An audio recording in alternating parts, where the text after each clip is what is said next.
여러분과 더불어 말씀을 나누려고 합니다.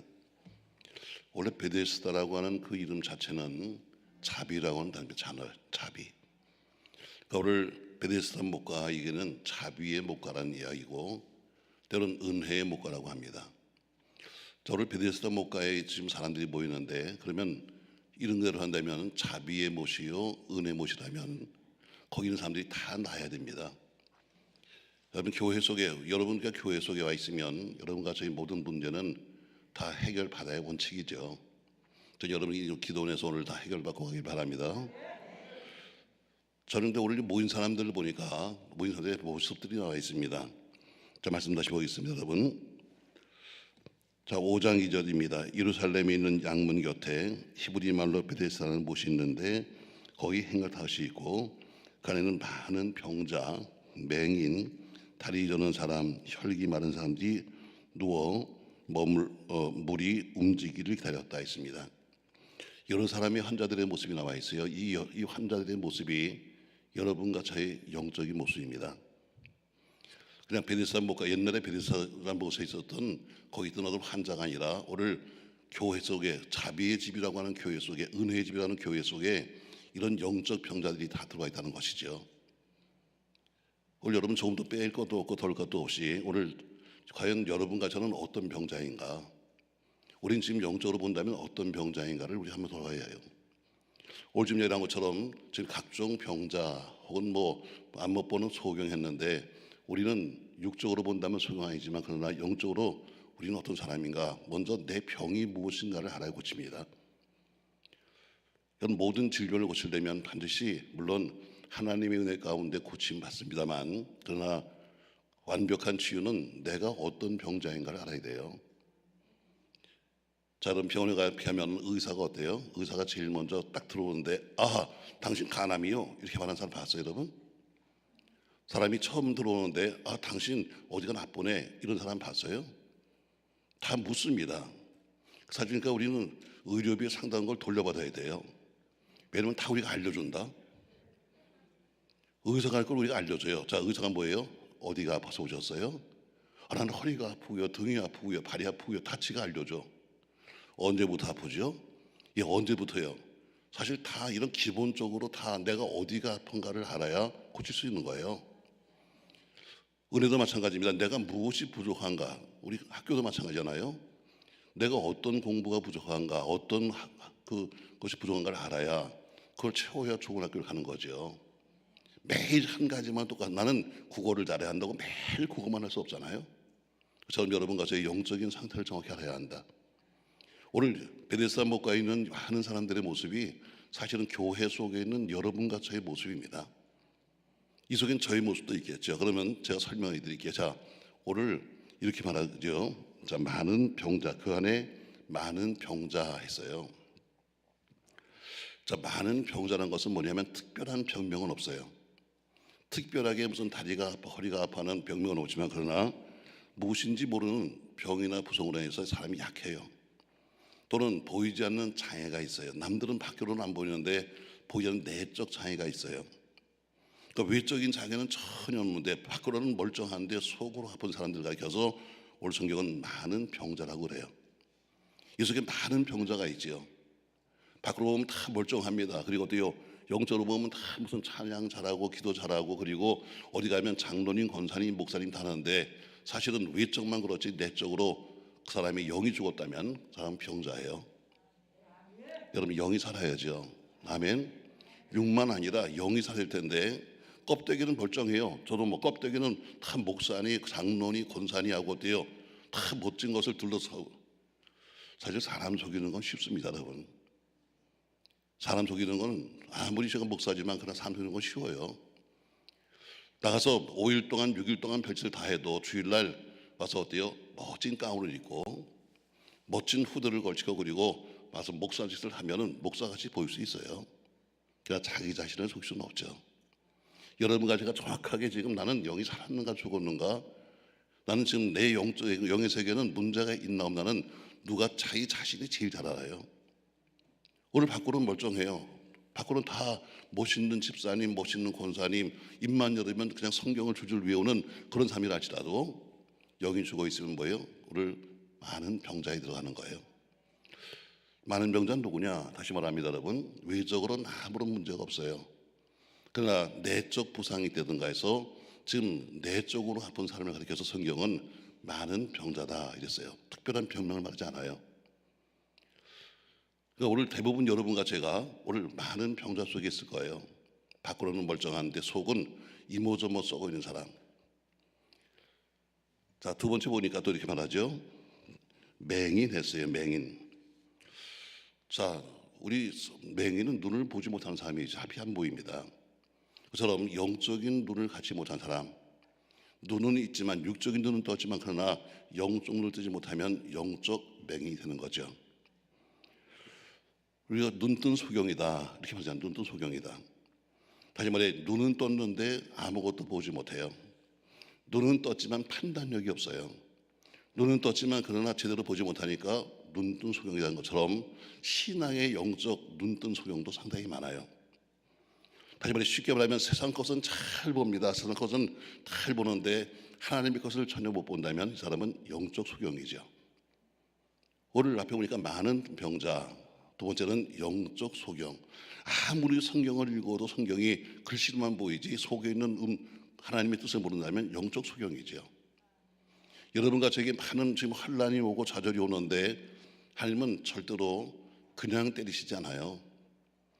여러분과 저에게 무슨 일을 할 때마다 하나님은 항상 먼저 사인을 보내십니다.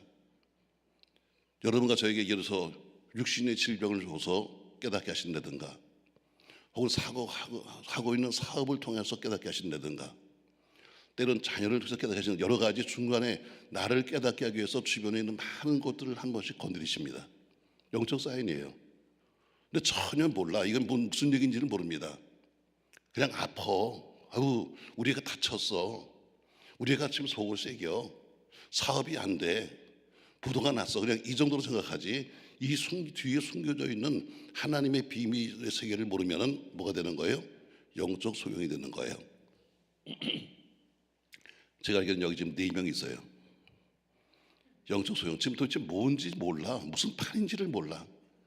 지금 가정이 지금 이상하게 돌아가는데 지금 이게 무슨 판인지도 모르면서 그냥 눈에 앞에 보이는 것만 급급한 사람은 영적 소경이에요. 또 뒤에 보니까 또 뭐가 나옵니까 여러분? 다리 저는 사람이에요. 다리 저는 사람. 저 다리 저는 원인이 뭡니까 여러분? 한쪽 다리가 길고 한쪽 다리가 짧으면 절 수밖에 없잖아요. 양쪽 다리의 길이가 달라요. 그러면 절 수밖에 없는 거죠. 한쪽에는 힘이 없는데 한쪽은 힘이 없어요. 절 수밖에 없는 거죠.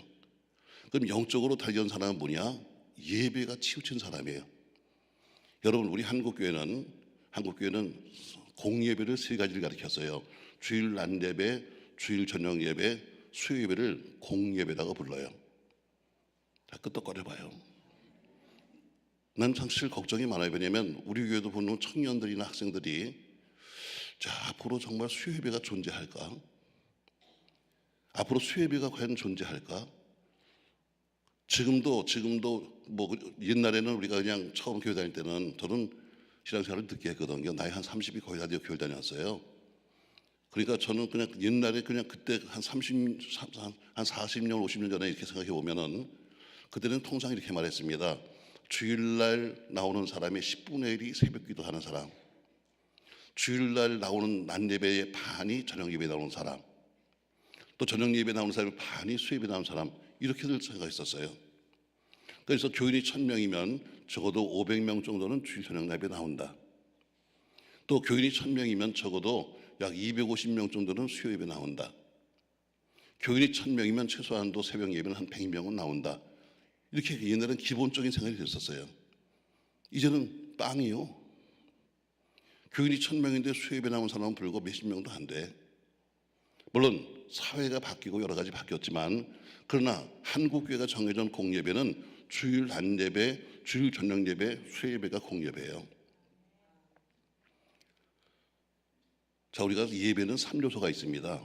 이 3가지를 가리켜서 3요소인데 예배는 반드시 하나님의 말씀이 있어야 예배가 돼요. 뭐가 있어야 돼요? 말씀이 있어야 돼요. 두 번째 뭐가 있어야 되냐면 두 번째는 기도 혹은 곡조 붙은 기도인 찬양이 있어야 돼요. 첫 번째 요소가 말씀이며 두 번째 요소가 기도요 혹은 찬양이에요.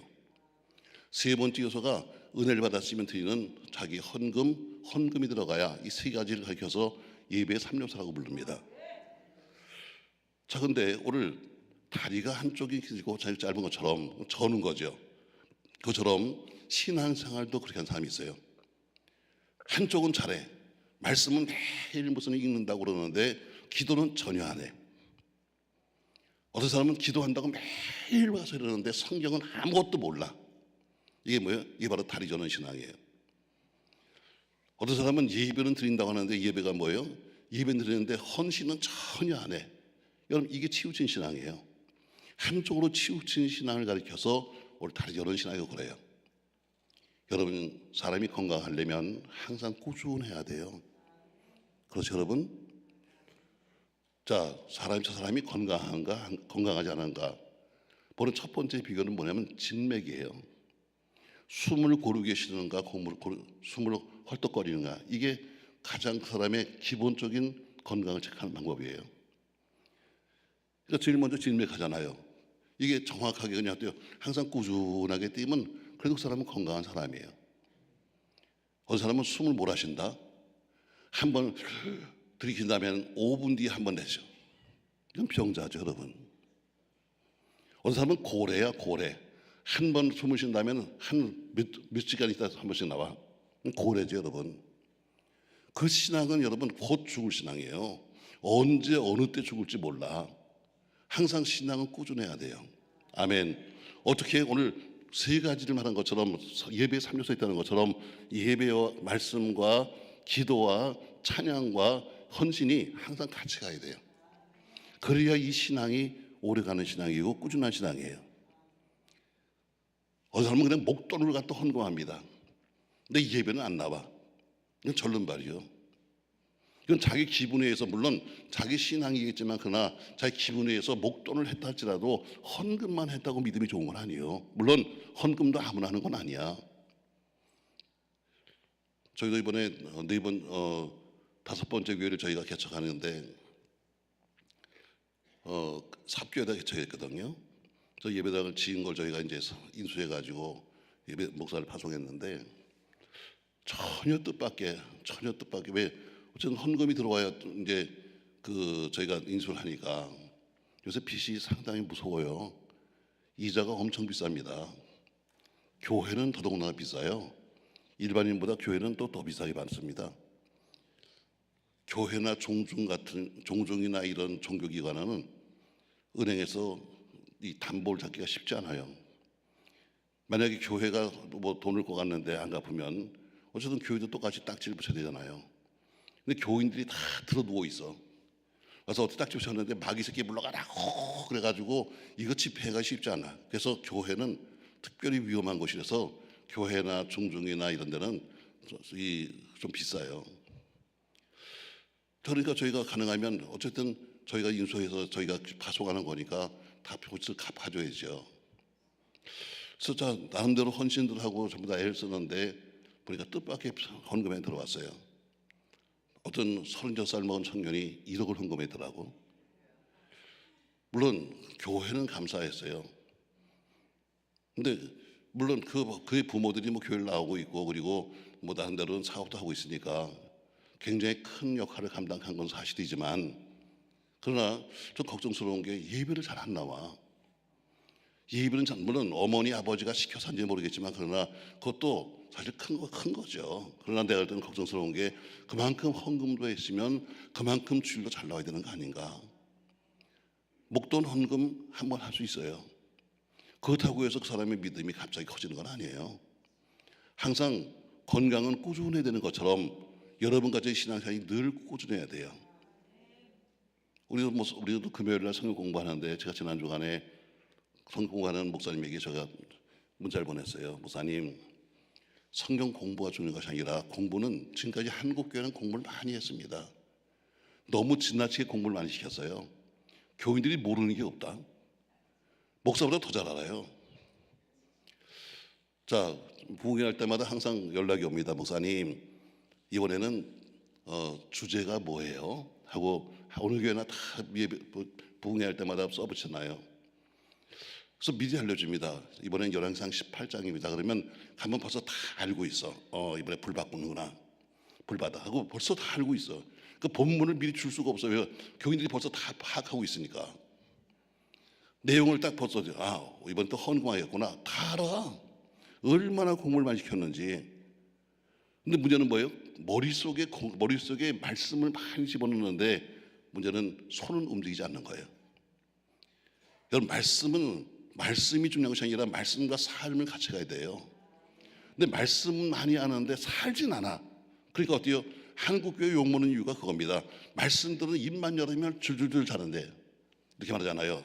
예수쟁이 말 잘해. 말 잘합니다. 예수쟁이 모이면 참 말 잘합니다. 근데 어때요? 행동이 안 따라가. 그러니까 남들이 욕먹는 거예요. 똑같이 제가 그랬습니다. 공부 1시간 하면 기도를 최소한도 30분 이상 하십시오. 기도하지 않고 시간 10시 반에 시작하는데 10시 반에 그냥 모여가지고 자 공부합시다 해서 공부해서 1시간 반에 끝나고 그 다음에 갑시다 하고서 가면 아무런 의미 없다. 오늘 배운 그 말씀이 내 삶에 적용될 수 있도록 오늘 미리 와서 어때요? 미리 앞에 15분 20분은 미리 오늘 주시는 말씀 속에서 살아계신 하나님을 만날 수 있도록 끝나고 나면 그 말씀이 삶에 적용될 수 있도록 반드시 그만큼 기도해야 한다. 출애굽기 30장에 보면은 이 성전에서 피우는 향은 정해져 있어요. 아무 향이나 피울 수가 없습니다. 그 향을 피우는데 어때요? 그 향은 반드시 뭐라고 표현하냐면 이렇게 써요. 그 향을 피울 때는 그 향을 이렇게 부르면 돼요. 말씀과 기도는 1:1이다. 말씀과 기도는 1:1이다. 근데 어때요? 전부 다 말씀은 가서 공부하는데 기도는 하지 않아. 이거 뭐예요? 치우치는 거예요. 저 여러분과 제가 건강한 신앙 되길 바랍니다. 할렐루야. 한쪽만 치우쳐가지고 그냥 기도하는데 기도해야죠. 그러나 어때요? 기도만 하면 말씀을 모르면 하나님의 응답은 말씀으로 옵니다. 때로는 마음속의 감동으로 말씀으로 오기도 하고 때로는 읽는 이 말씀을 통해서 오기도 하고 때로는 찬양을 부르다가 찬양으로 응답하실 때도 있고 갖가지가 오는데 주로 하시는 응답이 주로 말씀이에요.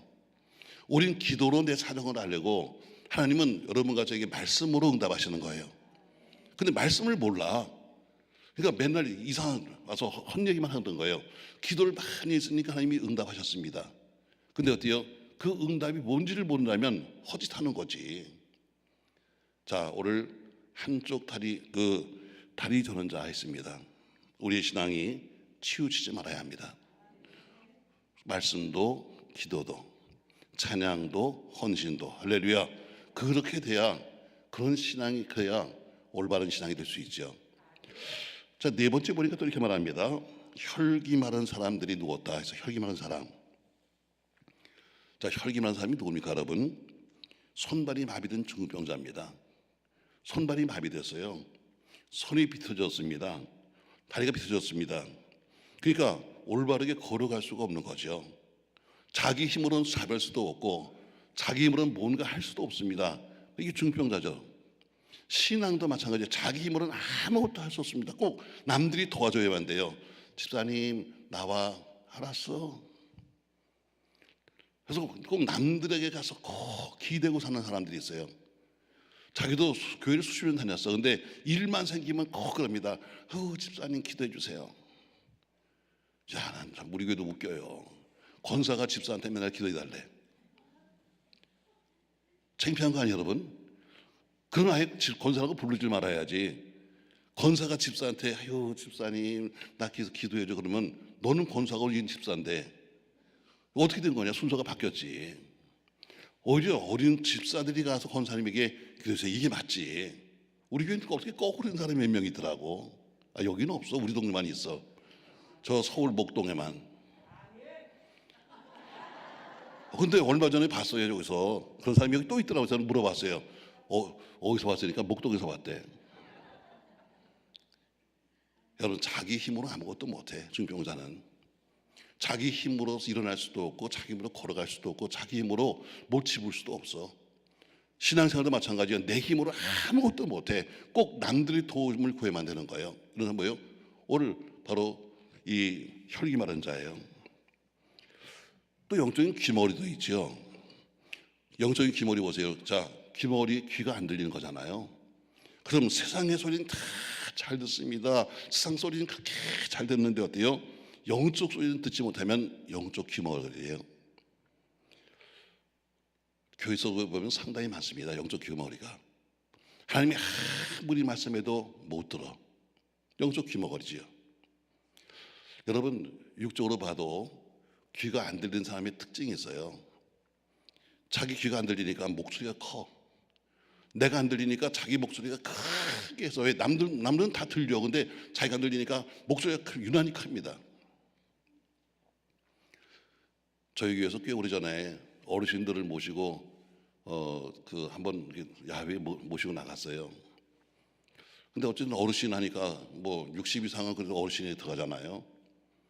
근데 65세 되신 귀가 안 들리는 할머니가 계셨어요. 그런데 여기 또 연세 많으신 90대 할머니가 계셨어요. 근데 65세 된 할머니가 귀가 안 들리니까 목소리가 엄청 큰 거야.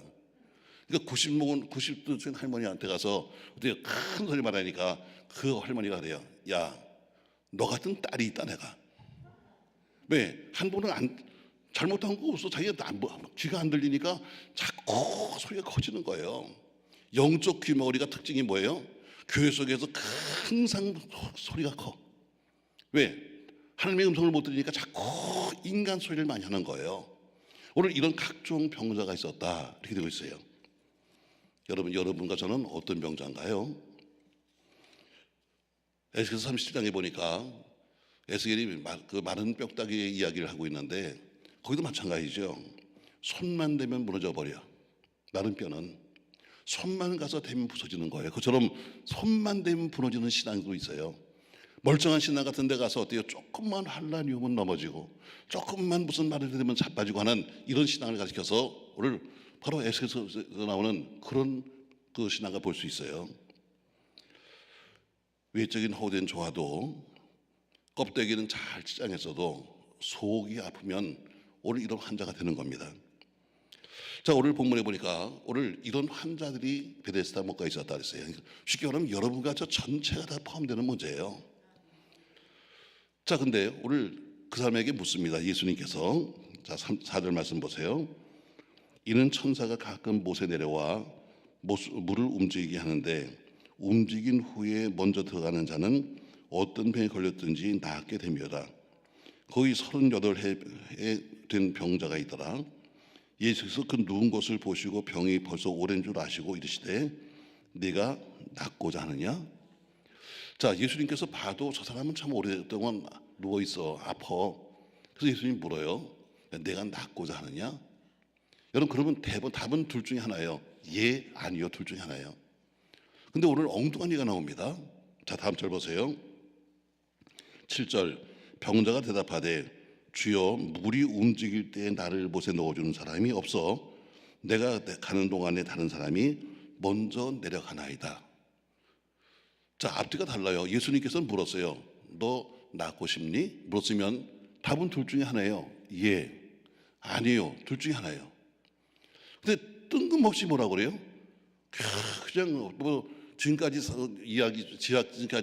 자기 살아왔던 삶을 이야기하면서 자기 합리화시키는 거예요. 내가 낫고는 싶은데 근데 내가 가려고 하는 동안에 보니까 난 걷지 못하니까 남들이 다 들어가서 내가 지금까지 못했습니다 하면서 두 번째 자기 합리화시키는 거예요. 내가 낫고자 하느냐 하면 아멘. 여러분, 이거 끝나는 거예요. 근데 어때요? 계속해서 교회 속에 어때요? 맨 변명만 하는 신자가 많아. 집사님 왜 주일 안 나와서? 또 그런 사람 또 길게 한다. 뭐 저는 뭐 신방을 잘 못하니까 이제 가끔 문자를 보냅니다. 그건 전화를 하거나. 전화하면 난 전혀 몰라서 왜 교인들 뭐 왔는지 안 왔는지 잘 모르니까. 근데 난 모르고 전화했는데 지가 먼저 말한다. 목사님, 저 지난주에 바빴습니다. 못 나갔습니다. 내가 언제 물어봤냐? 나는 물어본 적 없어. 근데 어때요? 그냥 안부 전화했는데 자기가 미리 말한다. 내가 바쁘냐고 언제 물어봤어? 내가 안냐고 물어봤어? 여러분, 자기 합리화, 신앙생활은 자기 합리화시키는 거 아니에요. 주님은 물었어요. 너 낳고자 하니? 그럼 아멘 하면 끝나는 거예요. 근데 어때요? 계속해서 자기 합리화를 시킵니다. 입만 열어보면 핑계입니다. 이래서 안 되고 저래서 안 되고. 여러분, 신앙생활은 핑계가 없는 거예요. 사람과 사람 사이엔 핑계가 통해요. 목사도 사람이니까 교인과 목사 사이엔 서로 핑계를 대고 이해할 수 있어요. 그러나 하나님께는 핑계가 안 통해. 사람이, 목사가, 여러분, 목사는 아무것도 용서하거나 이해할 수 없어. 그냥 들어줄 뿐이야. 난 그래서 상담을 참 못해요. 요즘 뭐 상담이 대세라 이렇게 말하는데 난 정말 상담이 너무 힘들어. 왜? 교인들이 목사님 저 상담할 게 있는데요, 저한테 연락이 옵니다. 목사한테 상담을 안 할 수는 없잖아요. 언제 가면 좋을까요? 뭐 물어봐요. 제가 항상 말합니다. 예배 시간 15분 전에 오라고. 여러분, 그럼 15분 뒤에 난 예배 드려 가야 되니까 길어봐야 5분 아니면 10분에 끝나. 길게 합니다. 제가 여기 여주에 있는 대신교회라고 부흥회 갔는데요, 가니까 첫날 밥을 사는 사람이 나왔어요. 근데 장로님 부인이 나오셨더라고요. 장로님이 오셔야 되는데 장로님이 여행사 하셔가지고 그날 뭐 어디 나갔다나 그래서 못 오시고 장로 부인이 대신 왔어요. 뭐 여주라고 하는 데가 그 여주 대신면인데 거기가 큰 동네 아니거든요. 자, 밥을 먹습니다. 근데 뭐 시골에 무슨 식당이 대단한 게 있어요. 그냥 해물탕 먹었어요. 해물탕 하나 시켰는데 그래도 또 목사가 왔다고 또 특을 시켜줬어요. 뭐 특이 별거 아니에요, 여러분. 그냥 해물탕에다가 그냥 산낙지 한 마리 올라가니까 특이더라고 그게. 그리고 갖다 뚜껑을 또 덮었는데 특의 특징은 뭐냐면 뚜껑이 유리라는 거야. 왜? 낙지를 보여줘야 되니까. 자, 그래놓고 말이죠, 말씀을 하는데 세상에 2시간 동안 말해. 2시간. 밥을 사줬으면 밥을 먹게 해야 될 거 아니야. 자, 옆에는 담임 목사님이 앉아 계시고 그 옆에는 내가 앉아 있고 앞에는 그 권사님이 앉아 계신데 권사님이 2시간 동안만 하는데 난 어딜 볼 수가 없는 거야. 그렇다고 남의 여자 얼굴만 가만히 쳐다볼 수도 없는 거고, 그렇다고 밖을 볼 수도 없는 거고, 그러면 그것도 미안하잖아요. 그러니까 정말 2시간 동안 말씀하는데 들으면서 볼 게 없어가지고 해물탕만 봐. 해물탕만. 2시간 해물탕을 보다가 내가 느낀 게 있어요. 이 해물탕 속에 교인이 있다. 해물탕 속에서 교인을 발견한 거예요, 내가. 왜? 자, 뭐 그래서 목사가 왔다고 또 특을 시켜줬는데 보니까 위에 낙지 한 마리가 딱 얹혀 있어요. 난 그걸 연구하는 거지. 왜? 앞에서 지금 권사님 2시간 말하는데 그걸 맞아. 교회는 낙지 같은 교인이 있더라. 여러분, 낙지 보세요, 여러분. 한번 딱 빨판 붙이면 걔들은 뛰지도 못해. 뭐 낙지가 큰 게 문어 아니겠어요, 여러분? 문어 한번 생각해 보세요, 여러분. 눈은 둥글둥글 굴리고 빨판은 붙어가지고 탁 붙여놓으면 뛰지도 못하고. 그런 교인들이 있어요, 여러분. 어때요? 맨날 눈만 굴리고 있어. 머리만 굴려. 그러면 앉기만 하면 말씀이 어쩌고 그러는데 빨판 붙인 것처럼 일은 죽어도 안 한다. 탁 붙어 앉아가지고 일은 죽어도 안 해. 근데 목사가 또 못 건드린다. 왜? 잘못 건드리면 먹물을 확 퍼버리거든. 난 그날 연구 많이 했어요. 2시간 동안. 그래서 맞아. 우리 교회도 보니까 낙지 같은 교인이 있더라. 그 어쨌든 그 낙지 갖다 이렇게 또 이제 뭐 잘라서 이렇게 치고 나니까 안에 뭐예요? 그 국물 내려면 또 게가 있잖아, 게. 그래. 우리 교회도 게 같은 교인이 있더라. 게가 아니야, 게. 여러분, 개들 한번 잘 생각해 보세요. 개는요, 더듬이가 있어요. 더듬이가 있어요. 또 어때요? 개는 걷는 게 항상 어때요? 앞을 보고 가는데 옆으로 가. 그렇죠, 여러분? 항상 자기는 말씀대로 사는데 근데 하는 짓을 보면 꼭 옆으로 간다. 그리고 정보망은 얼마나 좋은지 이것만 흔들어대면 못 듣는 게 없다. 그냥 다 강남 사는 교인, 어디 사는 교인 다 흔들면서 무슨 이번에 개 탔다 다 한다. 근데 또 못 건드린다. 왜? 자르냐고 덤벼. 개 같은 교인도 있다. 거기 보니까 전부 다 어때요? 해물탕을 보니까 다 그 속에 우리 교인들이 그 속에 들어있는 거야. 여러분, 내가 오직하면 해물탕을 바라봤겠어요, 여러분. 자, 거기 보니까 저 끝에 보니까 미더덕 있어. 미더덕이 있다. 미더덕. 여러분 미더덕 그거 얼마나 여러분 말랑말랑해. 교인도 보면 그런 사람이 있어요. 말랑말랑합니다. 그래서 교인들이 전부 다 우습게 봐. 아유 김집사, 박집사 그거 전부 다 일만 시켜. 미더덕 한번 터지면 큰일 난다. 입 다 딘다. 그런 사람 한번 뒤집어지면 교회 난리 납니다, 여러분. 오직하면 내가 그걸 보면서 그런 생각을 했겠냐고. 왜? 그분이 하신 말씀 2시간 동안 한가 딱 4마디야. 아주 요약하면 간단해. 첫 번째, 우리 남편 장로다. 이거 30분 걸렸어요. 두 번째, 우리 아들 목사다. 30분 걸렸어요. 세 번째, 우리 딸 사모다. 30분 걸렸어요. 네 번째, 우리 땅 공부하다 하는데 잘 된다. 딱 4마디요. 이걸 하는데 세상에 2시간 만에 2시간. 야, 그렇다고 전 말하는데 먹을 수도 없고 애꿎은 해물탕만 바라보고 앉아 있는 거예요. 난 그래서 상담을 잘 못해. 그래서 아예 교인들 보고 상담하려면 5분, 10분 딱 정해놓고 와. 그리고 다 답도 알고 온다. 답도 알고 와. 자기가 한참 와서 울고 불고 다 하다가 끝에 가서 자기가 답도 말한다. 목사님 기도해야 되겠죠? 자기가 답도 다 알고 와요. 여러분 하나님한테는 합리화시키지 마. 잘못된 것은 인정하는 거예요. 그걸 고치면 되는 거지. 어제도 전 설교하면서 그랬어요. 하나님은 어제 전 뭐 다윗 얘기를 했는데 하나님은 완벽한 그 사람을 찾지 못해요. 찾지 않아요. 하나님은 죄 없는 사람을 찾지 않습니다. 누가 죄가 없겠어요? 죄가 있었지만 그러나 어때요? 하나님의 지적을 받는 순간에 인정하고 회개한 사람을 찾으시는 거지. 자꾸 변명하면서 나는 뭐 했는데 뭐 했는데 좀 이런 변명은 사람과 사람은 통한다니까. 목사는 인정해요. 전 또 세상 살던 사람이기 때문에 뭐 세상에서 살면서 사회생활도 해봤고 사업도 해봤고 정상해봤으니까 충분히 다 이해해. 아 집사님 이해해. 난 이해해. 목사는 이해하지만 하나님은 이해 못해. 우리 교인들이 됩니다. 아유 목사님 전 목사님이 사회생활을 하시는 분이서 참 좋아요. 말이 통해요. 이거 안 좋은 거야. 목사는 말이 안 통해야 돼. 목사님 교인하고 말이 통하면 안 돼. 자꾸 교인들을 이해해주고 자꾸 용납해줘서 안 돼. 왜? 내가 살아보니까 옛날 지생살해 보니까 힘들어. 아침 출근하기도 힘든 것도 알고 또 가서 힘들게 일하고 오는 것도 알고 가서 얼마나 힘들게 돈 버는 것도 알고 다 제가 해봤으니까 그리고 사업하다 실패해서 얼마나 어려운 건지 알니까 교인들한테 자꾸 용납해 주는 거야. 그래 할 수 없지 어떻게 할 수 없지. 그러나 나는 용납해도 하나님은 용납 못해. 하나님은 법대로 하시는 분이에요. 법대로. 오늘 두 번째 보세요 여러분. 예수님 물어요. 보시면서 어때요? 아 참 오랫동안 아팠다. 너 낫고자 하니? 했더니 간단하게 아멘 하면 되는 거예요.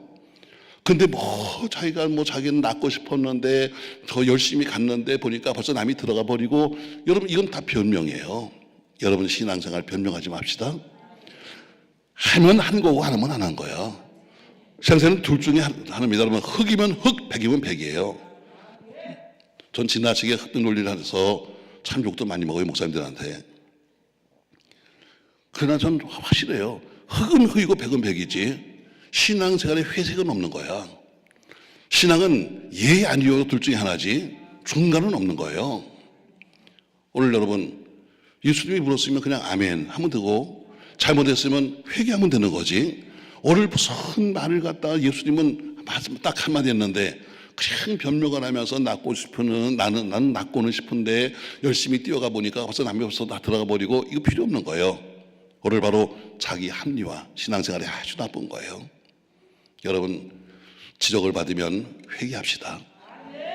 지적을 받으면 인정합시다. 그 당시 나단 선지자는 별로 그렇게 유명한 사람도 아니었었어요. 지금 말하면 저 시골에서 개척하는 목사님이랑 비슷해. 근데 나단 선지자가 와서 왕이었던 다윗에게 책망을 하는데 그 말씀 한마디 딱 듣고 나서 어때요? 내가 잘못했습니다. 내가 잘못했습니다 하면서 회개하고 인정하는 것처럼 여러분 그게 신앙인의 모습입니다. 참 변명하면서 아닌 것처럼. 그래도 아까 그러잖아요. 사람은 말할 수 있지만 그러나 하나님께 말할 수 없는 거야. 자 오늘 정리합시다 여러분. 오늘 여러분 이 자비의 문 혹은 은혜의 문에 들어가면 다 자비롭게 살릴 텐데 오히려 이런 각색병자 있는 것처럼 우리들의 신앙생활도 마찬가지로 예수 믿었으면 이제 뭔가 바뀌어야 되는데 역시 옛날 이런 모습이 다 그대로 있어요. 그리고 우리는 자꾸 뭐예요? 자꾸 변명만 하려고 그래요. 변명만. 자, 벌써 우리가 오늘 설교를 들으면, 대충 설교 들으면 아, 저 양반이 무슨 얘기를 하는구나 하고 짐작들이 가잖아요. 제가 오늘 감리교회 봉에 갔더니 목사님이 한 분을 소개합니다. 아유, 목사님, 우리 권사님은 남자분인데 감리교회는 남자 권사가 있으니까 우리 권사님은요 1등 신자예요. 1등 신자. 그래서 그랬어요. 아, 그러세요? 아, 1등은 아니고 2등만 되겠네요. 그러니까 막 입이 대빨 나왔어. 왜 담임 목사가 1등이었는데 내가 2등이니까 기분 나쁘지. 그래서 설명했어요. 1등 신자가 누군지 아십니까? 여러분, 교인도 등수가 있어요. 4등 신자가 있어요. 여러분 생각해 보세요. 4등 신자는 누구냐? 아무리 말씀해도 아멘 안 하는 사람 4등 신자야. 아무리 말씀을 해도 아멘을 안 해. 이건 4등 신자예요. 3등 신자는 누구냐? 아멘은 열심히 하는데 살진 않아. 이거는 3등 신자예요. 여기도 2명 있다는 얘기를 들었어요. 아멘은 잘하는데 살진 않아. 3등 신자는 누구냐? 아멘 했으면 사는 사람 바로 2등 신자예요. 자기가 지금 나는 아멘하고 말이죠 살았는데 그럼 1등이라고 그랬는데 왜 2등밖에 안 돼요? 1등은 누구냐? 1등은 벌써 미리 알고 하는 사람이 1등 신자예요. 미리 알고 하는 거예요. 벌써 오늘 설교하면은, 제가 설교하면 아, 우리 목사님이 설교하는 오늘 그 의도가 뭐구나 알아 몰라? 여러분, 같이 부부간에 한 10년 살으면 굳이 남편이 나가면서 뭘 얘기 안 해도 눈치 보면 알아 몰라? 모르니까 매일 싸우는 거지. 한 10년 같이 살았으면 남편이 문 앞에 서가지고 구두 신을 때 이렇게 찾으면 뭐 찾는 거야? 구두 칼 찾는 거야. 구두해를 찾는 거야. 그걸 뭐 찾아. 그러면 항상 그 집은 좀 시끄러울 거야. 항상 마찬가지. 여러분, 목사님이 오늘 무슨 설교하게 되면 왜 오늘 저 설교를 했을까? 그 의도를 알아야 돼요. 오늘 목사님이 하는 저 설교 속에는 무슨 의도가 있을까? 여러분, 이것까지 파악해서 미리 하는 사람이 뭐예요? 1등이에요. 말씀을 듣고 아멘 해서 시켰더니 아멘 하고 하는 것은 2등이야. 미리 알고 지금 무슨 뜻인지, 이 교회가 지금 무엇이 필요한지, 오늘 지금 우리가 무엇을 해야 될지 미리 알고 하는 사람은 1등이야. 전 여러분이 최소한도 2등은 되십시오. 할렐루야. 들었으면 할 줄 알아야지. 자, 오늘 사람은 변명을 합니다.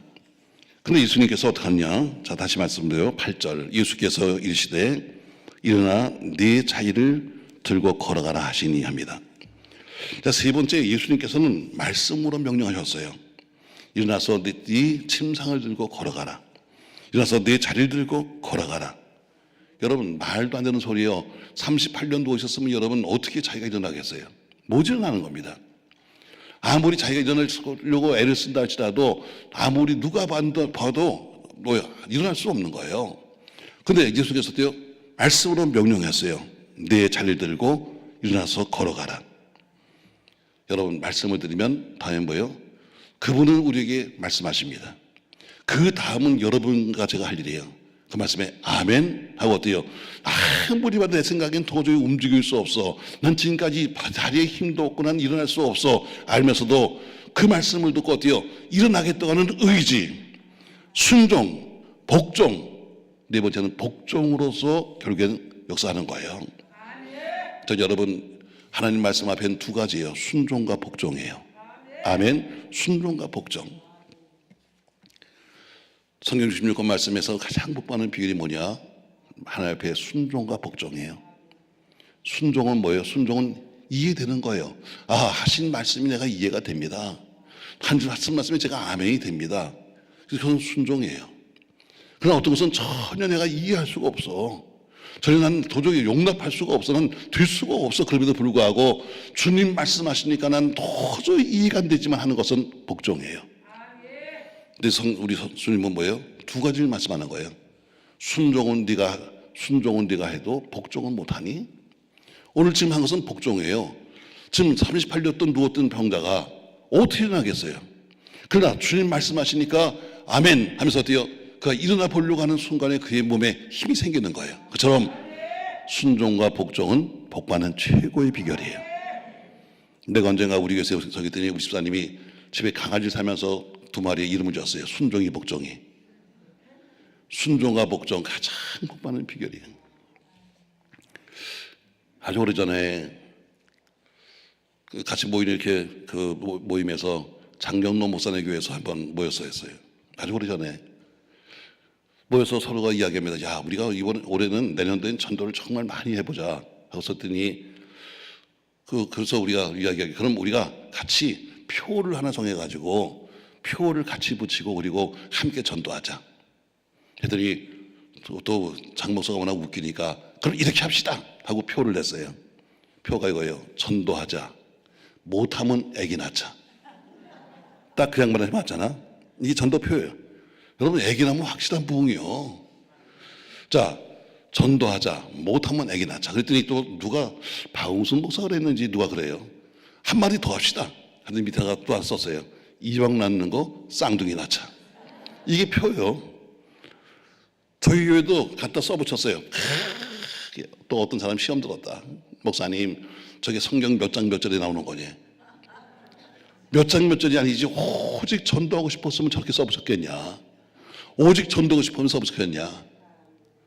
근데 참 기적이죠 여러분. 10월 11월 달에요 애들을 낳기 시작하는데 정말 쌍둥이를 낳는 거예요. 쌍둥이들을. 근데 세상에 권 집사는요 그 남편이 그당 소방소에 관해요. 항상 위험하잖아요. 근데 그 집에는 딸이 하나가 있는데 딸이 아주 이뻐요. 근데 그 권집사가 항상 스트레스 받는 게 뭐냐면 시댁만 갔다 오면 집에서 그러는 거예요. 야, 애비가 저렇게 위험한 직업을 갖고 있는데 아들 하나 내야 될 거 아니냐. 아들 하나 내야. 근데 그 집이 싹 쌍둥이를 낳아버렸어. 딸 쌍둥이를. 와, 나보고 책임지래. 목사님 지금 내가 이 때문에 받는 스트레스도 큰데 시댁에서는 매일 아들 하고 앉아있는데 세상에 목사님 저거 써붙이는 바람에 딸 쌍둥이를 낳아버렸으니 책임지래. 내가 어떻게 책임을 지겠어. 그래서 참 미안하긴 한 건 사실이래. 그래서 귀족을 좀 보내주자. 본을 좀 보내줄까 했더니 그런 건 다 있대. 그러면서 하는 소리가 목사님 그러면 이름을 좋은 이름 하나 쳐달래.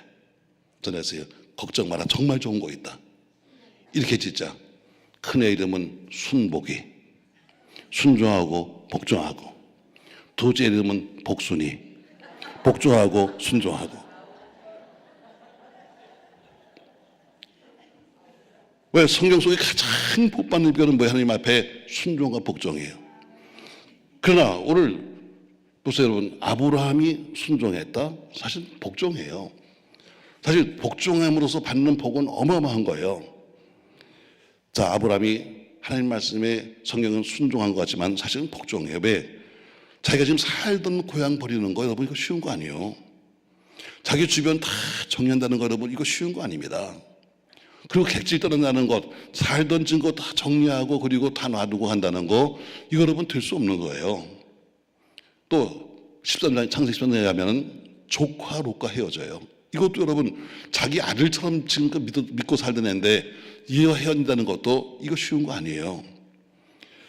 또 나중에 큰아들 이스마엘을 낳습니다. 그 뒤에 나선 백세 이삭을 낳죠. 하나님 뭐라 그래요? 저 네 큰아들 내버려라. 네 둘째 부인 하갈 내보내. 여러분 이게 아무리 여러분 육적인 자식이랄지라도 내 핏줄인데 내보내는 거 쉬운 거예요? 못하는 거예요. 그리고 마지막에 뭐예요? 마지막에 창세기 20장 가니까 네 아들 이삭 번져드려라. 여러분 이게 어떻게 순종이에요? 복종이에요? 할 수 없는 거예요. 어떻게 내 생명보다 귀한 자식을 제물로 드릴 수 있어요? 못 드려요. 그러나 아브라함은 순종이 아닌 복종을 했어요. 그때 어때요? 큰 축복이 따라오는 거예요. 여러분 할 수 없는 일이랄지라도 주가 시키면 아멘이요. 할 수 없는 것도 주가 시키면 아멘입니다. 그럼 반드시 하나님께서 여러분과 저에게 어때요? 복을 주십니다. 저는 여러분 여기서 감동했었지만 제 성경엔 창세기 20장에 가면 항상 동그라미에 쳐 있어요. 이제야. 하나님이 아브라함에게 말씀하십니다. 아브라함아, 너 아들 이삭을 내가 네게 제물로 드려라.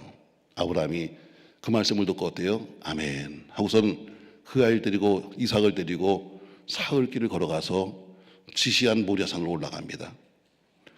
자, 아들은 지금 내용도 모르니까 아버지하고 오랜만에 하늘을 비추니까 얼마나 행복하겠어요. 가서 그 아들에게 지기를 지우고 위에다가 어때요? 나무를 갖다 그 지기에다 얹고, 그리고 아브라함은 칼을 들고 불을 들고 그리고 산으로 올라갑니다.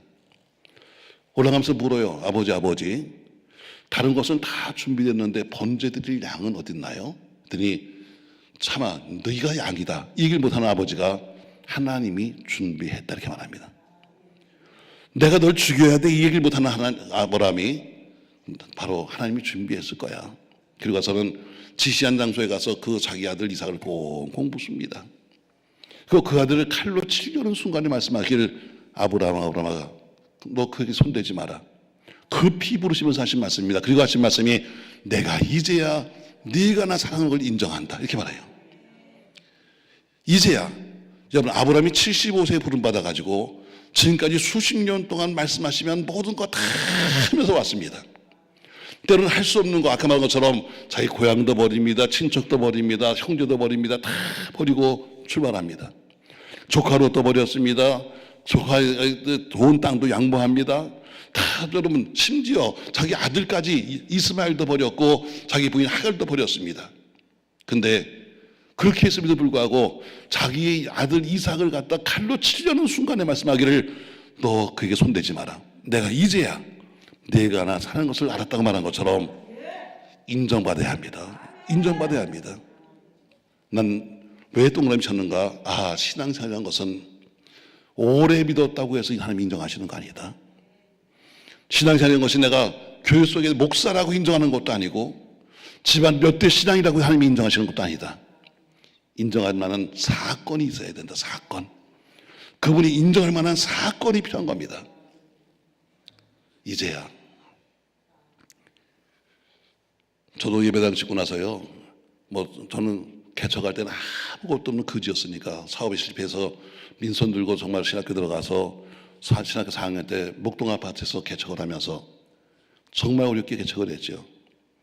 그리고 하나님 복을 주셔서 16평에서 60평으로 지하 반공호에 있다가 180평 교회 사가지고 나왔다가 그다음에 1300평 예배당을 짓고 이런 과정 속에 있는데, 그때 말씀하시기를 저에게 말씀하십니다. 자, 이제 예배당은 잘 지었습니다. 근데 문제는 다 돈을 꼬서 짓다 보니까 빚에 몰린 거예요. 다른 빚이야 그냥 제가 우리 교인들이 숫자가 있으니까 교인들이 내는 헌금으로 이자를 갚으면 되는데, 문제는 공사하고 공사비를 못 주니까 매일 업자들이 와서 데모하죠. 제가 그 업자 사장을 만나서 말합니다. 그분도 장로님인데, 장로님 이렇게 해서 데모를 한다고 해서 제가 줄 수 있는 그 방법은 없습니다. 저한테 시간을 좀 주시면 제가 반드시 만들어 드릴게요. 1년만 시간을 주세요. 했더니 아주 선하게 말씀하세요. 그러세요? 근데 장로님, 목사님 그냥 말로 어떻게 돈을 1년씩이나 미룹니까? 뭐 하나 써주세요. 뭘 써드릴까요? 제가 차용증을 써드릴까요? 아니 현금 보황증이요? 그러니까 그런 건 필요 없고 은행에서 발행한 은행어음을 하나 주십시오. 제가 은행어음이 어디 있어요? 교회에 가서 또 꿉니다. 상집사 은행어음은 하나 꽂죠. 목사님 은행어음은 부도나면 그냥 끝나는 겁니다. 우리 회사가. 걱정하지 마. 내가 그거 못 만들겠어? 그리고 터진 게 IMF예요. 무섭더라고요. 교인들이 다 등 돌리기 시작하는데 정말 어렵더라고요. 자, 이제 원금 갚을 날은 가까우는데 아무리 해도 돈 만들 수 없고, 제가 하나님 앞에 하나님 어떻게 하면 좋습니까? 어떻게 하면 좋아요? 안 주면 이제 부도니까 하나님 저는 괜찮아요. 나는 어차피 난 거지니까 난 또 시작하면 됩니다. 그런데 나를 믿고 우리 교인들이 아파트를 맡기고 서로 맞담보하고 해서 지금까지 꼬온 것이 저렇게 많은데 전 어떻게 할 건데요? 그러면 몇 가정 깨질 겁니다. 근데 그 말씀 어떤 그분께서 어느 날 말씀했어요. 갑자기 제가 딱 한마디 했습니다. 흰돌산 기도원 딱 한마디 했어요. 제가 깜짝 놀랐습니다. 그리고 뭐라고요? 다시 말씀해요. 흰돌산 기도원. 한국에 흰돌산 기도원이 상당히 많습니다. 뭐 제가 가는 기도원은 저 부산 김해 비행장 앞에 있는데 그 기도원은 그냥 김해 시내에 있던 기도원이야. 지하실에. 얼마나 열악한 기도원인지 서서 설교하고 나면 그냥 습기가 몸에 다 배일 정도로 그렇게 열악했었어요. 근데 개척해서 한 2년 만에 큰 예배당을 짓고 지금도 열심히 일합니다. 거기 집회 갔더니 그 원장님이 그러는 거예요. 원장 목사님, 우리 기도원 참 빨리 부흥됐죠. 그래 정말 빨리 부흥됐네. 교인도 없을 텐데. 기도원이 무슨 교인이 있나요? 다 이렇게 오가는 분들이지. 예, 참 하나님 복을 주셨습니다. 근데 우리 기도원은 될 수밖에 없어요. 쉬기만 하더라고요. 그래서 왜 뭐 무슨 특별한 일이 있나? 그러니까 있어요. 이 기도는 우리 남편의 핏값이에요 그러더라고요. 남편이 옆에 서 있어요. 근데 남편이 거의 건달 수준이야. 근데 무슨 핏값인데 했더니 이야기합니다. 그냥 남편은 거의 건달 수준이고 아내는 전사님인데 그냥 기도원 사역하고 싶다고 매일 징징징거리면서 기도하고 있으니까 보다 못한 남편이 그럽니다. 야, 이거 월세방 뽑아가지고 가서 계약해라 기도원. 그러면 잔금 어떡할 건데? 내가 만들어 올게. 당신이 어디 가서 돈을 만들어 사고나 치지 마. 네, 가서 해. 내가 할 테니. 그래서 살던 방을 뽑아가지고 가서 계약을 했다는 거예요. 남편이 안 들어오는 거야. 큰일 났습니다. 살던 이 방마저 뽑아가지고 계약했는데 이제는 이 남편이 어디 도망갔나 하고 있는데 어느 남편이 들어왔더래요. 근데 보니까 신문지에 돌돌돌 헌금을 돈을 싸들고 왔더래. 야, 갖다 갚어. 이게 뭔데 도대체? 이게 도대체 뭐야? 나 신장 팔았다. 신장을 팔았다는 거예요. 신장을 팔아가지고 하나님 앞에 드렸으니까 된다는 거예요. 근데 왜 그걸 왜 나한테 말씀하시는 거예요? 여러분 응답 잘 받아야 돼. 여러분 오늘 응답 받고 싶어요? 아무도 없네. 그럼 뭐 하려고 왔어? 여러분 오늘 응답 받고 싶으세요 여러분? 정말? 난 다 뻥인지 알아. 여러분 응답이라는 것은 조건이 붙어요. 그분이 말씀하시면 무슨 말씀인지 하겠다고 하는 그런 조건이 붙는 거지. 그분이 말씀하면 내가 생각해보고 판단해서 하거나 말거나 여러분 그게 아니에요. 많은 사람이 하나님 말씀 응답하세요. 제가 듣겠나이다. 아멘 하겠나이다 했는데 자 오늘 자 이렇게 응답해서 자 기도했어요. 그랬더니 오늘 하나님이 응답하셨습니다. 딸아, 너 오늘 집에 가면 통장을 몽땅 찾아가지고 다 기도원으로 송금해라. 이게 응답이야. 그럼 어떡할 건데? 봐봐, 아무도 안 응답해달라면 그래서 하나님이 응답했어요. 응답이 뭐예요? 딸아, 너 집에 있는 통장 몽땅 찾아가지고 다 기도로 송금해. 이게 응답이야. 그럼 여러분 응답해달랬으면 응답했으면 해야 되는 거 아니야? 근데 어때요? 듣고 나서는 그 다음에는 생각하는 거야. 그러면 뭐 하려고 응답을 해달라고 했어? 하기야 지난번에 어떤 분이 그러다가 제가 얘기 들으니까 어떤 집 교회에서 어떤 분이 아멘 그러더라고요. 그래서 물어봤어요. 통장에 얼마 있는데? 그러니까 2만 원. 이제 2만 원 할 수 있겠지. 여러분 유리하면 아멘, 불리하면 노멘. 여러분 어찌 하나님 응답하겠어요 여러분? 하나님 응답하세요. 저희 교회 이제 부도입니다. 난 부도 나도 괜찮아. 어차피 그지니까. 근데 우리 교인들은 어떡하실 건데요? 근데 그분이 딱 말씀하셨어요. 그다음부터는 기도가 필요 없어. 주여 앉기 와서 주여 하면 흰돌산. 앉기만 하면 어때요? 눈만 감으면 흰돌산. 자, 저희 가족하고 상의합니다. 여보, 요새 응답 받는 것 같아. 어떻게 해주신대? 어떻게 해주신대? 야, 나 신장 팔면 어떨까? 그러면 이렇게 말해야 돼. 안 돼. 그 무슨 응답이 그래? 안 돼. 난 말려주길 바랬어. 근데 안 말려. 잘 기도하고 할래. 저희 교회, 저는 이제 원래 이 사업에 실패해서요, 정말 기도원이 많이 다녔어요. 옛날에 여기 기도원도 초창기 때 왔었습니다. 정말 다니면서 많은 거 듣기도 하고 보기도 하고 정말 은혜를 체험하고 나서는 원래 은사 집회 있었어요. 그러니까 자연스럽게 은사 받은 사람들이 교회 속에 많이 들어와요.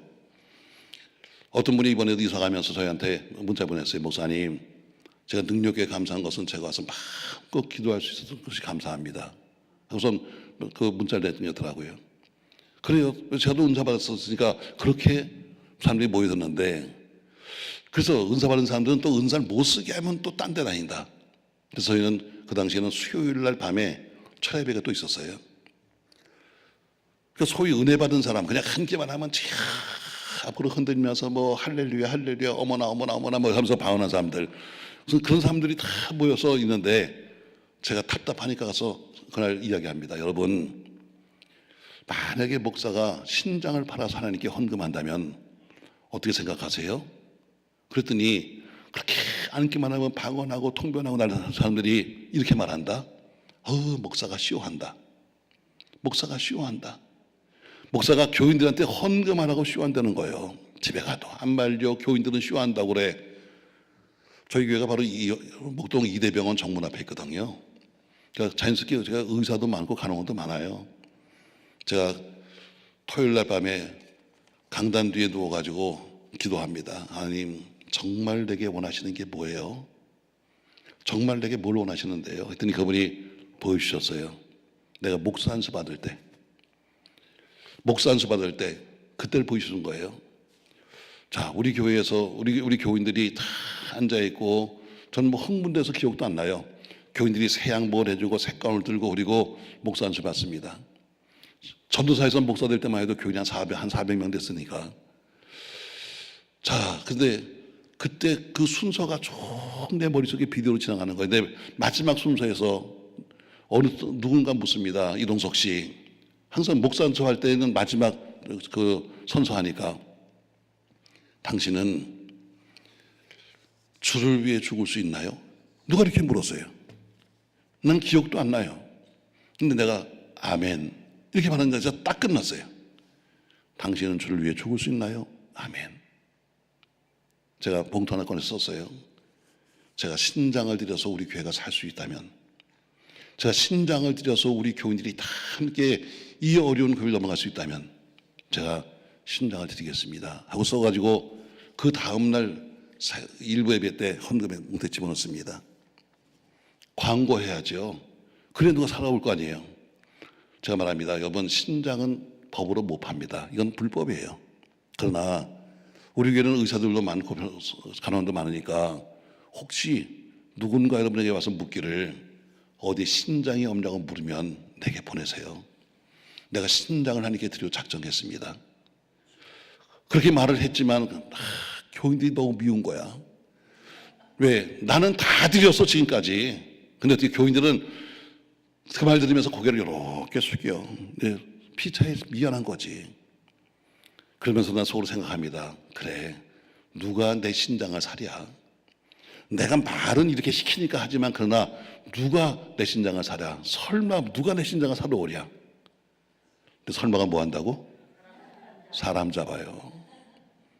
꼭 일주일 만에 금요일 밤 끝나고 토요일 날 아침에 새벽에, 전 매일 하루하루가 지금 불안한 거야. 언제부터 날지도 모르고 언제 뭐가 될지 모르니까 불안해서 새벽에 나와 있는데 전화 한 통화 왔어요. 제가 아무도 없으니까 받았어요. 그랬더니 어떤 남자분이 아주 흥분했습니다. 거기 목사님 계세요? 누구 찾으십니까? 여러분 있는데. 했더니 담임 목사 계십니까?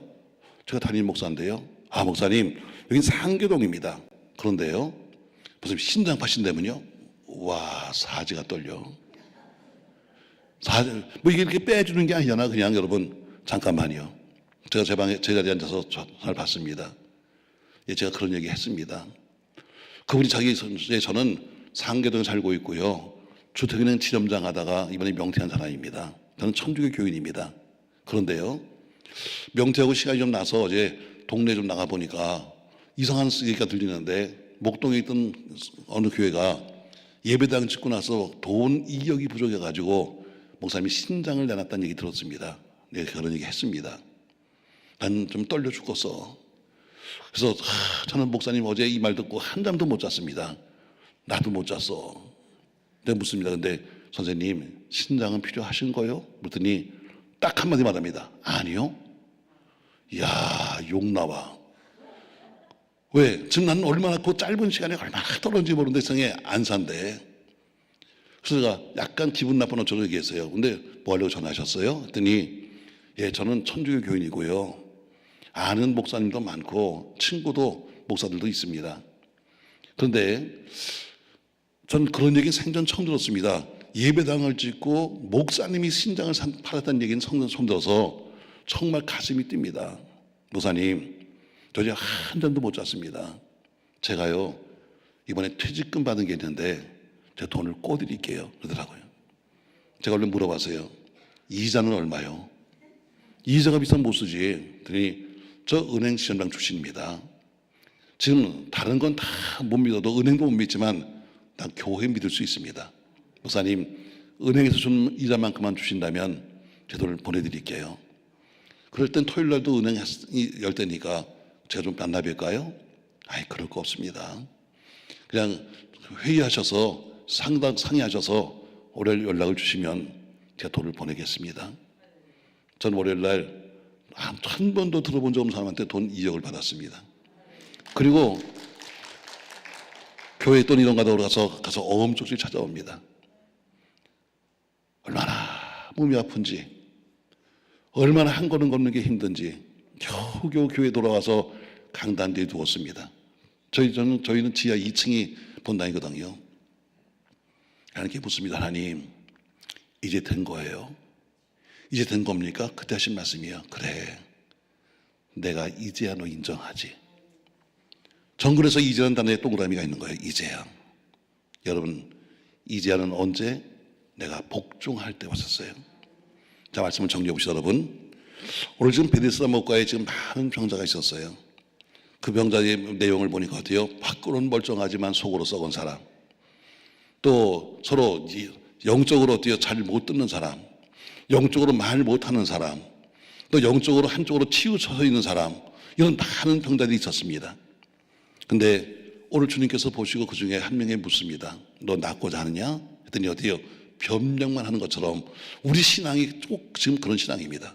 각종 병에 걸렸음에도 불구하고 다 변명만 해. 나는 이래서 아프고요, 나는 이래서 못했고요, 나는 이래서 기도를 못하고요, 나는 이래서 찬송이 안 되고요 하면서 맨 변명만 해. 오늘 주님께서 뭐라고 그래요? 말씀 명하시죠. 네가 네 자리를 들고 걸어가라. 도저히 일어날 수 없는 거예요. 왜? 어떻게 한 번도 지금 누워본 지가 벌써 몇 년인데, 그럼에도 불구하고 말씀을 듣고 그가 어때요? 복종했을 때, 말씀을 듣고 어떻게 순종했을 때 그는 걸어나서 뛰게 되고 걷게 됩니다. 사랑하는 성도 여러분, 오늘 말씀은 큰 네 가지입니다. 오늘 자기 합리화시키지 마라. 여러분과 제 영적인 상태를 정확히 봐야 합니다. 그리고 핑계하지 말아야 합니다. 오늘 그분이 뭐라고 말씀하시는지 여러분과 제겐 아멘만 있습니다. 그래야 그럴 때 여러분과 저에게 큰 간증이 생기는 겁니다. 사랑하는 성도 여러분, 우리가 이런 믿음이 되려면 세 가지를 버려야 합니다. 야고보서 1장 6절에 보니까 의심을 버려야 한다. 야고보서 1장 8절에 보니까 두 마음을 버려야 한다. 야고보서 1장 15절에 보니까 욕심을 버려야 한다. 의심도 버리고 두 마음도 버리고 욕심도 버리고 그분 앞에 우리가 복종하고 순종한다면 오늘 베데스다의 기적이 여러분과 제 기적이 될 줄로 믿습니다. 이 초창기 유럽에서도 교회에 초대교회가 지나고 이제 중세기에 종교 개혁을 하고 나서는 목사가 상당히 부족했습니다. 우리 옛날에 한국에서 마찬가지로 목사가 없어서 목사가 여러 군데 교회를 다니면서 이렇게 순회하는 것처럼 그 당시에도 그래서 목사님들이 순회를 주로 했어요. 슈너크라고 하는 목사님, 독일의 목사님이 그날도 그분도 몇 군데 교회를 순회합니다. 근데 오늘 본교에서 예배를 드리고 있어요. 그 대신에 자기가 못 가니까 사모님이 지금 대신 다른 교회로 순회하러 가서 사모님은 떠나시고 어린 아이들이 둘 있는데 아이들을 집에다가 이렇게 놓고 아이들이 또 나와서 교회에서 시끄럽게 하니까 밖으로 문을 이렇게 잠가놓고 나왔어요. 예배를 한참 드리는데 사람들이 막 뛰어갑니다. 불났다고 뛰어가는 소리가 밖으로 들리는 거예요. 보이고. 근데 목사는 한 번 강단했으면 예배 끝날 때까지 이 자리에 서 있는 것이 원칙이에요. 요새 뭐 젊은 목사들이 그냥 펄쩍펄쩍 뛰면서 들어갔다 나왔다 별짓을 다 하는데 원래 그 모습이 아니에요. 원래는 목사는 여기 서게 되면 예배 끝날 때까지 움직이지 않는 거예요. 자, 근데 밖으로 지금 사람들이 막 물동을 들고 뛰어다니는데 보니까 가는 곳이 자기 사택 쪽이에요. 예배 끝나자마자 나가봤더니 사택에 불이 난 거예요. 그 속에는 아들 둘이 있는데, 아들 둘이 그 속에 있는데 문 닫고는 걸어놨는데 불이 난 거예요. 자, 가서 아직 불이 탁 꺼지지 않았는데 아들 찾으러 들어갑니다. 가보니까 안방에 아이들이 둘이 꼭 껴안고 죽었어요. 불타 죽었어요. 그 아들들을 양손하지 않고 나오다가 위에서 떨어지는 석가래에 맞아가지고 목사님이 실명을 합니다. 자, 기가 막히게 여러분, 주일날인데 사택은 불나버리고 아들들은 죽어버리고 목사는 실명해서 장님이 돼버리고 교인이 한 명 한 명 떠나갑니다. 아니, 주일날 저러면 목사가 이상한 거 아니야? 다 떠나갑니다. 셔노크 목사가 강단에 혼자 앉습니다. 그리고 울면서 금식을 시작합니다. 하나님, 눈이 보여야지 목회할 거 아닙니까? 그리고 주일날 이렇게 사택에 불나버리고 내 아들 둘을 데려가면은 나는 어떻게 삽니까? 하면서 울면서 일주일을 금식하는데 마지막 토요일날 그의 앞에 눈이 활짝 열리면서 보였습니다. 십자가에 달리신 예수님, 피 흘리시는 예수님. 그때 셔노크 목사님이 이렇게 말했습니다. 맞습니다. 내가 예수님보다 내 자식을 더 사랑했습니다. 그래서 우리 주님이 내 자식을 데려갔군요. 맞습니다. 내가 우리 교회를 치자하는 것보다 내 집 치자하는 걸 좋아했습니다. 그래서 내 집을 태우셨군요. 내가 이 눈을 가지고 하나님 바라보는 것보다 세상 바라보기를 좋아했기 때문에 눈을 가져갔군요. 하면서 그가 찬송시를 썼습니다. 그게 바로 내 주여 뜻대로 행하시옵소서입니다. 여러분, 내 주여 뜻대로 행하시옵소서. 올 주라가 뭐라고 말씀하시니 저희는 아멘입니다. 그것이 나에게 때는 불리하기도 하고 때는 손해가 온다 할지라도 그분 말씀하시면 아멘입니다. 저 여러분, 걸을 수 없는 사람이 오늘 아멘하며 걷는 것처럼 주님 뜻대로 행하십시오. 오늘 찬송 부르면서 여러분 오늘 말씀을 마치겠습니다. 찬송가 내 주여 뜻대로 549장. 과연 주님의 뜻은 무엇입니까, 여러분? 내가 세상을 좋아하니까 주님 눈을 가져갔습니다. 주님보다 자식을 더 사랑하니까 자식을 데려갔습니다. 549장